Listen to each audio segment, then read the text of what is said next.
Chapter 56 की शुरुआत होती है। मेलिसा के पास एक पूरा प्लान था, इस नॉवल और रियलिटी के बीच की दुनिया में रहते हुए एक ऐसा प्लान ताकि वो सरवाइव कर सके और उन इवेंट्स को रेजिस्ट कर सके जो उस पर थोपे जा रहे थे। मगर इस सोचे समझे प्लान के लिए वेयरवुल्व्स के साथ कोऑपरेशन करना बहुत जरूरी था। मेलिसा सोच रही थी, इतनी जल्दी मैं कोई मुसीबत नहीं झेल सकती। मुझे डर है कि मीज़ेन को चीफ छोड़ने के क्या नतीजे होंगे, पर जैक तो चीफ बनने के लिए और भी बड़ा वाला गधा है। खैर, किस्मत से मुझे इन बदमाशों की सारी कमजोरियां पता है, इसीलिए मैं थोड़ी दया दिखाकर इन्हें तमीज का लेसन सिखाऊंगी। मेलिसा चिल्लाकर कहती है, जब आप पहली बार किसी से मिलते हो तो कैजुअल लैंग्वेज की जगह इज्जत वाली भाषा का इस्तेमाल करना चाहिए। और हाँ, हमेशा मौका मिलते ही गाली नहीं देनी चाहिए। अच्छा होगा अगर तुम ये कहना छोड़ दो कि तुम उन्हें मार डालोगे या फिर उनकी पिटाई करोगे। जैक कहता है, पर तुम तो हमेशा मुझसे कैजुअल बात करती हो और गाली भी देती हो। मेलिसा कहती है, तुम जैसे लोगों के साथ ये चलता है जो पहले झगड़ा शुरू करते हैं, तमीज भूल जाते हैं और अपनी मर्जी से कमरों में घुस आते हैं।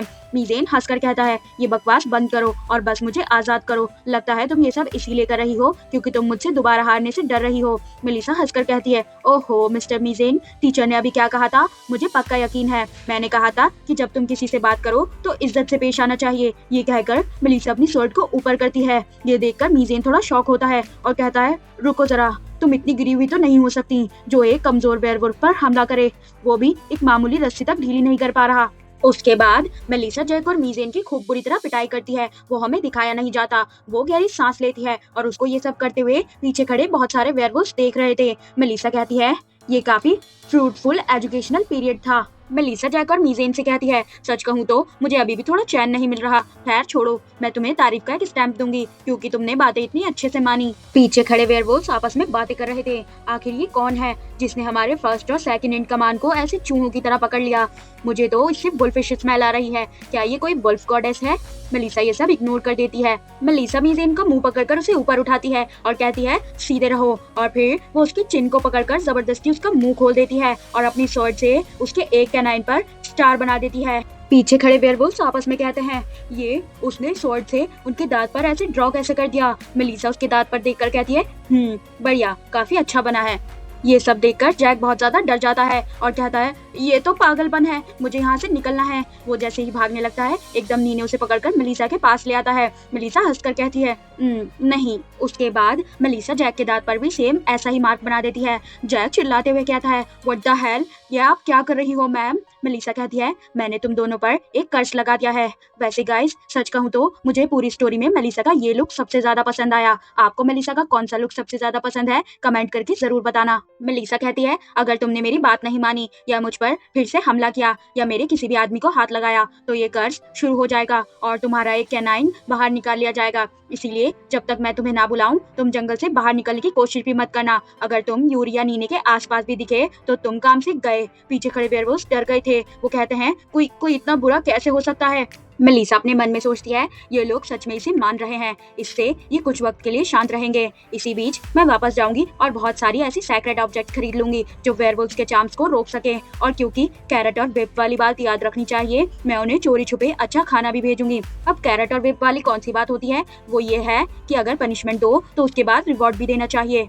मेलिसा सोचती है, लगता है कि मैं काफी बिजी रहने वाली हूँ। मेलिसा मीज़ेन से कहती है, अब हमें बाहर तक एस्कॉर्ट करो क्योंकि हम अभी भी तुम्हारे मेहमान हैं। हमें बस जंगल के रास्ते तक छोड़ दो। फिर मीज़ेन के पास एक वेयरवुल्फ आता है। मीज़ेन उसे कहता है, वैसा ही करो जैसा वो कह रही है। वेयरवुल्फ कहता है, जी ठीक है चीफ। नीने मेलिसा से कहता है, मिस मेलिसा, मैं आपको ले जा सकता था। मेलिसा कहती है, हे तुम अभी अभी अवेक हुए हो। मुझे अच्छे से पता है कि तुम्हारी बॉडी काफी थकी हुई है, भले ही तुम दिखावा करो कि सब ठीक है। फिर यूरी मेलिसा से कहती है, I am sorry miss Melissa, मुझे टेलीपोर्टेशन मैजिक सीख लेना चाहिए था। मेलिसा कहती है, अरे नहीं, ये तो ऐसी चीज है जो सिर्फ वो लोग सीख सकते हैं जो इस टैलेंट के साथ पैदा हुए हों। मेलिसा अपने मन में सोचती है, और अगर आप सीखने की कोशिश भी करती तो ये उस नॉवल की प्रोबेबिलिटी को खराब कर देता। एकदम से मेलिसा की नजर योना पर पड़ती है। वो उससे इशारा कर कर कहती है, मुझे पता है ट्रिपल है ना? योना भी अपना सर हाम हिलाती है और थम्स अप करते हुए कहती है, इसके साथ पेट छुट्टियां भी ऐड कर देना। इसका मतलब वो दोनों इशारे में ही ये बातें कर रही थी। वो दोनों बिना कुछ कहे एक दूसरे को समझ लेती हैं। मेलिसा कहती है, अब सच में घर जाने का वक्त आ गया है। फिर वो सब लोग वेयरवुल्व्स पर बैठकर वहाँ से जाने लगते हैं। आप सभी लोग घर आ चुके थे। मेलिसा ने अपने रूम के डोर के बाहर एक नोटिस टांगा हुआ था जिस पर लिखा था ब्रेक टाइम। मेलिसा अपने बेड पर लेटी थी। वो सोचने लगती है, मुझे आराम करना है। मैं सारी रात जागकर night market game fantasy world जीतने की कोशिश करती रही ताकि क्राउन प्रिंस एन को हरा सकूं और जेक को सुधारने के लिए सिंगल यूज मैजिक की स्पेशल ट्रेनिंग लेने के बाद मैंने हंटिंग टूर्नामेंट में हिस्सा लिया और यूरी को बचाने के लिए मीजेन का सामना किया और वापस आने से पहले जैक को भी सबक सिखाया। मेलिसा अब रोल कर उल्टी हो जाती है और सोचती है, शिट, अक्सर इसेकाई प्रोटैगनिस्ट के पास हैंडसम लड़के आते हैं और उनके हरम का हिस्सा बन जाते हैं। मेलिसा जोर से चिल्लाती है। फिर प्रोटैगनिस्ट कहती हैं, क्या आप सब मेरे साथ ऐसा क्यों कर रहे हो? और बाकी सब। मेलिसा सोचती है, पर मैं चिल्ला क्यों रही हूँ? तुम सब ऐसे क्यों जी रहे हो? मेरी किस्मत ही ऐसी है। मैं सच में अब आराम कर रही हूँ। बस कुछ दिन पहले ही मैंने कहा था कि मैं चार्म्स ब्लॉक करने के लिए सेक्रेट ऑब्जेक्ट्स खरीदूंगी और वापस आकर स्वॉर्ड ट्रेनिंग करूंगी और भी बहुत कुछ, पर मैंने सब कैंसिल कर दिया। मैं तब तक आराम करूंगी जब तक मेरा मन न भर जाए। इतना कि अफवाहें उड़ने लगे और क्योंकि मैं अमीर खानदान में पैदा हुई हूँ, मैं अपने सारे प्रिविलेजेस का फायदा उठाऊंगी। इसीलिए मैंने यूरी की थैंक यू पार्टी का इन्विटेशन रिजेक्ट कर दिया और नीने और योना को जबरदस्ती वेकेशन पर भेज दिया। अब बस मैं आराम ही आराम करूंगी।